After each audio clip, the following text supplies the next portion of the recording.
আল্লাহ সুবহানাহু ওয়া তাআলা বলছেন, নিশ্চয়ই সালাত মুমিনদের উপরে নির্ধারিত সময় ফরজ করা হয়েছে। তার মানে জোহরের নামাজ আপনি যে কোনো সময় চাইলে কিন্তু আদায় করা যাবে না। ফজরের নামাজ যে কোনো সময় চাইলে কিন্তু আদায় করা যাবে না। হজ যে কোনো সময় চাইলেই আপনি আদায় করে ফেলতে পারবেন না।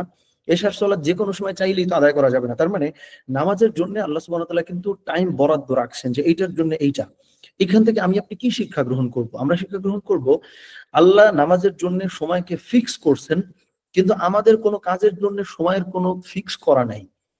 ধরেন এমন অনেক মানুষ আছে, ইনক্লুডিং মি, ইনক্লুডিং মাইসেলফ, এই জায়গায় আমিও আসলে অন্তর্ভুক্ত। কোনটা আমি বলি, আমার অনেক রিলেটিভের সঙ্গে আমার আসলে দীর্ঘদিন কোনো কথা হয় না। কথা হয় না এই জন্য না যে আমি তাদের সঙ্গে আমার সম্পর্ক নাই বা রাগ করেছি। মানে আমার নানান সময় কর্মব্যস্ততার জন্য আমার আসলে কথা বলাটা ডিফিকাল্ট হয়ে যায়।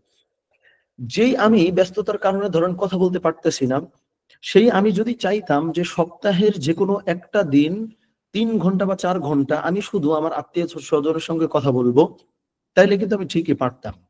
কারণ আমি যখন কোনো কাজের জন্য কোনো সময় বরাদ্দ রাখলাম না, তার মানে ওই কাজ আমার কোনোদিনও আসলে হবে না।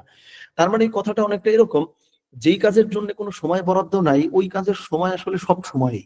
আবার বোঝেন, যেই কাজের জন্য কোনো টাইম আমরা ফিক্স করলাম না, তার মানে ওই কাজটা ২৪ ঘন্টা ধরেই করতে হবে। মানে নির্দিষ্ট ১০টা থেকে ১১টা পর্যন্ত আমি এই কাজটা করব, এইটা আমি যখন জানি না, তার মানে ১০টা থেকে ১১টা পর্যন্ত যে কাজ করতাম ওইটা আমি ২৪ ঘন্টা ধরেই করতেছি, কিন্তু কাজের কোনো বরকত আমার আসলে নাই।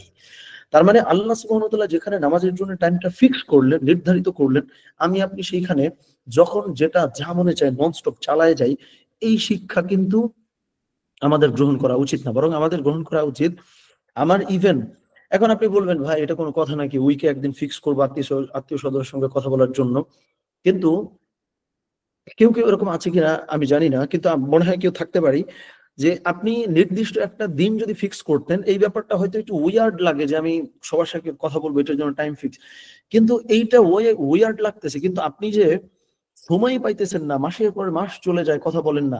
তার থেকে তো অনেক অংশে বেটার যে আপনি উইকে যেকোনো একদিন ২ ঘন্টা খালি রিলেটিভদের সাথে কথা বলেন।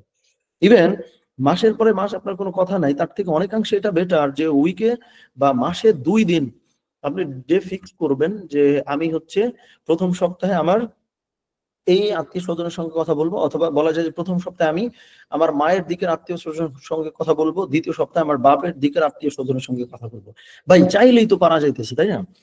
তার মানে মোটে যোগাযোগ না করার চাইতে এটা বহু অংশে বেটার যে আপনি যোগাযোগের জন্যেও সময় ফিক্স করবেন। এটা আপনার পরিচিত কেউ হয়তো হাসবে যে ভাই আত্মীয়-স্বজনের সঙ্গে কথা বলবি এটার জন্য আলাদা টাইম রাখতেছিস। কিন্তু আপনি এটা ফিক্স না করার কারণে তো আপনি যোগাযোগহীন হয়ে গেছেন, যোগাযোগ বিচ্ছিন্ন হয়ে গেছেন। কারণ নামাজের জন্য আল্লাহ যেমন টাইম ফিক্স করছেন, তাহলে আপনার কাছে যা গুরুত্বপূর্ণ তার জন্য আপনি কেন টাইম ফিক্স করবেন না? এটাকে কিন্তু টাইম ব্লকিং, যেটা নামাজ থেকে ইন্সপায়ার্ড হয়ে আমরা কিন্তু আমল করব ইনশাআল্লাহ।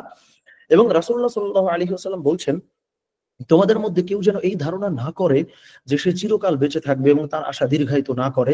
এই হাদিস থেকে আমরা শিখি যে আমাদের কাজগুলো অগ্রাধিকারের ভিত্তিতে সাজাতে হবে। বুঝছেন? আপনার এটা মনে করার দরকার নাই আগামী বছর এইটা করব। ভাই আগামী বছর যে কাজটা করবেন ওটা কিছু অংশ আজকে করেন না। আগামী মাসে যেই কাজটা করবেন সেটার কিছু অংশ এই সপ্তাহে করেন। এই সপ্তাহের শেষে যা করবেন তার কিছু অংশ উইকের শুরুতে করেন। মানে বিষয়টা হলো আপনাকে প্রায়োরিটি জানতে হবে যে আমি এটাকে প্রায়োরিটি দিব, এটাকে ফিক্স করব। এটা আমার কথা না। আমি আবারও বলি এটা আমার কথা না, নবীজির কথা, আল্লাহ সুবহানাহু ওয়া তাআলার কথা। ওইটাকে আমি আমাদের নিজেদের মধ্যে আলোচনা করতেছি একটা ডিফারেন্ট অ্যাঙ্গেলে বা পার্সপেক্টিভে। এটাই মূল আমাদের ক্লাসের মূল বিষয়। যে কোরআন হাদিস থেকে আমাদের জীবনের সব আমরা নেব। এমন না যে আমরা শুধু কোরআনের আয়াত শুনবো, হাদিস শুনে সুবহানাল্লাহ বলবো, আল্লাহু আকবার বলবো, সব হবে জান্নাতে চলে যাব এই চিন্তা করব। নো, আমাদের ডেইলি লাইফের জীবনের পরতে পরতে প্রতি মুহূর্তে প্রতি সেকেন্ডে কোরআনকে রিলেট করতে পারার মতন করে কোরআন পড়তে হবে, হাদিস পড়তে হবে। এই জিনিস আমরা আসলে স্টাবলিশ করতে চাই, তৈরি করতে চাই ইনশাআল্লাহ।